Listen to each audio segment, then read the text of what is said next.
Ronan Farrow has just reported a story on The New Yorker indicating that Donald Trump had yet another extramarital affair, although the point of the story is not the salacious tidbits that are detailed in the story, but rather how a certain publication bought the rights to the story in order to kill it, in order to also help Trump win the election.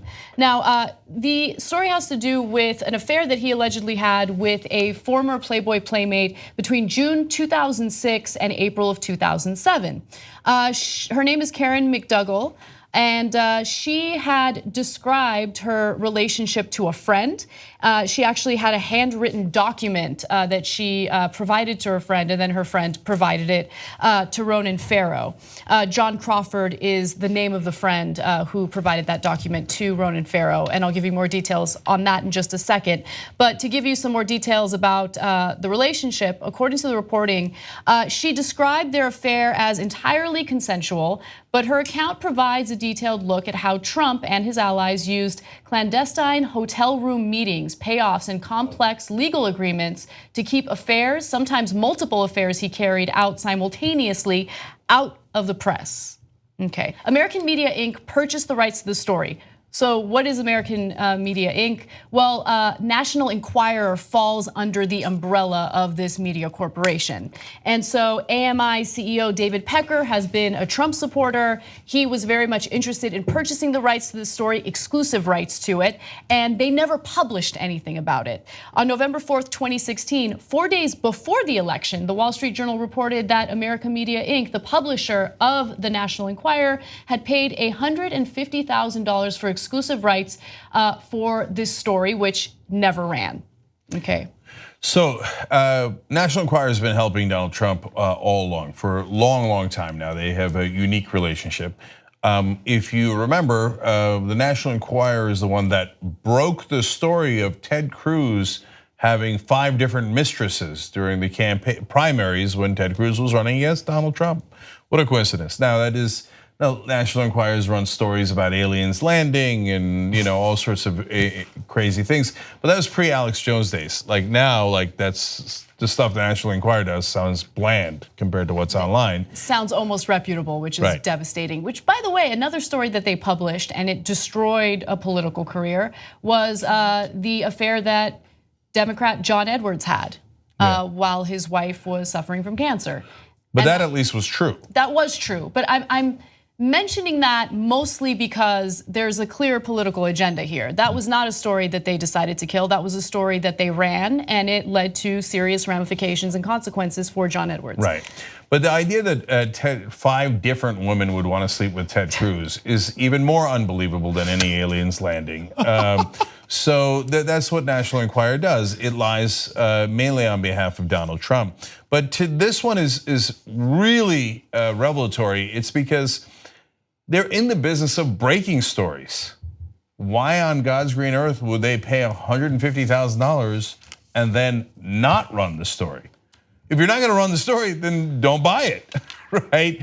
And by the way, this is not a practice that is exclusive to Donald Trump or just the National Enquirer. Harvey Weinstein would also do this. He would get allies in the press to buy stories from his victims and then kill them and never run them. So the practice is known as catch and kill. They buy the exclusive rights to the story and then they never publish it. It's all an attempt to bury that story. And look, this is important to bring up for a number of different reasons. First of all, as we know, there are some media organizations that you shouldn't trust. You shouldn't have trusted National Enquirer anyway, even prior to this story coming out. But more importantly, we have a president who can easily be blackmailed. Who knows how many affairs he's had? Who knows what kind of trouble he's gotten himself into in the past? Who knows what kind of dirt people have? And so to know that a CEO of a shady media organization has this kind of dirt on someone like Donald Trump, I mean, he's Donald Trump's friend now, but who knows what he would want in the future? Especially if that friend happened to be the president of the United States of America and had an enormous amount of power. And you've been doing his dirt for all these years. 1, you're owed a lot of favors. 2, you have his dirt. So that's not a good situation to be in. I mean, we're having conversations about whether Rob Porter should have gotten security clearance or not, he did domestic abuse. Well, Donald Trump did domestic abuse, and there's this, and there's other stuff. I mean, the president, by any normal standard, couldn't get security clearance if he wasn't the president, not even close. So, all right, we'll see if this winds up amounting to anything. And by the way, that's not improbable, because what does America care more about than anything else? Sex. It drives me crazy. It's probably the least relevant thing, but it's treated as the most relevant thing. I think whether Donald Trump did money laundering for the Russians, as an example, is way more important. How many civilians we bombed and killed in Yemen and Syria is way more important. But Stormy Daniels claims she's got a dress, Monica Lewinsky type of dress. And now they say that since Trump's lawyer broke the NDA, Stormy Daniels can say anything she likes. That means here we go. I don't think that the sex scandals hurt Trump with his base at all. I don't think they care. I think that they are these, supposedly self-righteous individuals who love to preach about morality when it comes to others, but when it comes to their own lives and their own president, for some reason, he's untouchable when it comes to sex scandals. But I think that's the argument, Anna, that I think a lot of people are missing. And as somebody who is a believer, right, who I don't go to church as much as I should, America, my mom might crucify me for that. But I mean, I think that's the larger issue. You hear people like, Francis Perkins, and you hear people like Franklin Graham's like, oh, he gets a mulligan. Everybody makes mistakes. Yep. It's okay. And so my thought is like, so you guys are enraged by the fact that a woman cannot control, you will not give a woman control of her uterus. You want to plant an American flag inside of every woman's uterus and say, we control this. Mm-hmm. You have no control over it. But by golly, Donald Trump could do whatever he would like. He can sleep with women. He can cheat on his wife. He can have 15 accusers accuse him of some sort of assault or harassment. And it's like, oh, he's just a baby evangelical. And I'm like, what is a baby evangelical? And I think it's very important for believers who don't buy this malarkey to stand up and be like, I'm a believer. I go to church every Sunday. I believe in Jesus Christ too. He's my savior. And this guy over here, he's not a believer. And I will not accept you guys saying he's a believer, calling him a baby evangelical. And by that matter, why are you calling yourself an evangelical? Or why are you calling yourself a Christian? Because a sin is a sin is a sin. And Donald Trump has a laundry list of them. So can I jump in on that? Because I want to provide an example of how someone like Donald Trump treats women. Based on the account that was detailed in the story, when McDougal met Donald Trump, she was working at an event as a Playmate, and he starts hitting on her. Sure enough, they start talking over the phone, and then they meet for a date. After they have their first sexual encounter, he tried to give her money, and she was like, I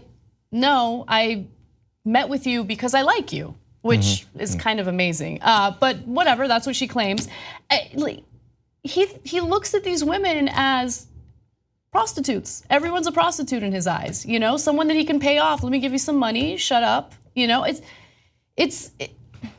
It's not very Christian-like, right? Based on what the religion is supposed to be against or be supportive of. And in this case, it's just, you read all of these different accounts from so many different women, and I don't understand how anyone can argue that they're moral and that they value their morality, and then they turn around and support someone like this. And I mean, I think that what makes it even more disheartening is like they criticize Barack Obama, the same Christian right, for everything he did, and he didn't do anything that was as bad. And I mean, don't get me wrong, the Bible is very clear. A sin is a sin is a sin, and you should be forgiven of your sins, and we're supposed to move on. But to some extent, the Christian right, who's supposed to be sort of the preservers of the Christian faith, should stand up and say, this is not okay. And there's a couple reasons, because we have daughters, we have nieces, we have aunts, we have mothers, and it shouldn't happen to them. And the fact of letting this guy get away with this type of behavior says to me that they're saying it's okay for all women to be treated this way. And for the Christian faith to say that, that's absolutely unacceptable, because that's not who Jesus was. I mean, talk about the story of Mary Magdalene, and it's the complete opposite. And I think that is the part that hurts me the most, and I think it's so important that we as Christians who don't believe and don't ascribe to these beliefs reclaim our faith from these maniacs who, like Paula White, who's like, oh no, he's just a baby evangelical. I didn't know there was such a thing as a baby evangelical. What does that even mean? I don't know. I tried to look it up in the Bible and it's not there. So it means baby. Sad. All right. Last thing on this slightly encouraging note, at least for me, is we had our 16th. Birthday party anniversary last night. If you remember, by the way, you can watch it. We had a lot of fun reminiscing and doing some political speeches as well. tytnetwork.com/join. Anyway, one of the guys came up to us, one of our fans, and said that he was Republican and evangelical Christian all the way up to Trump. And then in the primaries, he was like, "What's going on? This guy is everything we stand against. Why are you guys supporting him?" And he just kept trying to understand it. He's a really earnest guy trying to figure it out. And then he realized, oh, there's nothing to figure out. They're hypocrites. And so he not only left the Republican Party, but eventually, realizing the hypocrisy of the religious leaders, he left the church. He's like, oh, it turns out they never meant it. They never meant it. It was just all about politics. And yes, that's exactly what's going on here. If you want to get the whole Young Turks show every single day, become a member, tytnetwork.com/join. And once you do, you'll be saying, you know, I'm like a smart person. Or you might say, I think it's weird. Or you might say, oops. No, that won't be that one. It won't be that one. It'll be great, trust me. tytnetwork.com/join.